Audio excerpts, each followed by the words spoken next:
పిల్లలకి హెల్తీగా గోధుమ పిండితో ఇలా బిస్కెట్లు చేయండి. చాలా టేస్ట్‌గా ఉంటాయి. ఎన్ని రోజులైనా సరే అస్సలు మెత్తబడవు. దీనికోసం ఒక కప్పు పంచదారలో ఒక కప్పు పాలను వేసుకొని, పంచదార బాగా కరిగి పాలను ఒక పొంగు రానివ్వాలి. ఇప్పుడు స్టవ్ ఆఫ్ చేసుకొని పాలు బాగా చల్లారిపోయిన తర్వాత దీంట్లో ఒక కప్పు నెయ్యిని వేసుకోవాలి.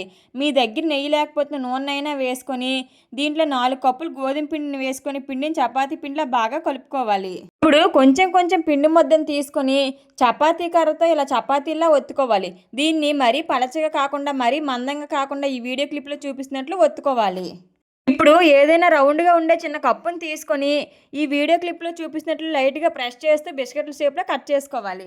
ఈ బిస్కెట్స్ ఇంకాస్త అందంగా రావడం కోసం ఇలా మూతతో లైట్‌గా ప్రెస్ చేస్తూ డిజైన్ ఇస్తే చూడడానికి చాలా అందంగా ఉంటాయి. ఇలా అన్నిటిని చేసుకున్న తరువాత వీటిని మరుగుతున్న నూనెలో వేసుకొని మంచి గోల్డెన్ బ్రౌన్ కలర్ వచ్చేంత వరకు వేయించి తీసుకోవడమే. అంతేనండి, ఇలా సింపుల్‌గా బిస్కెట్లు చేసుకోవచ్చు.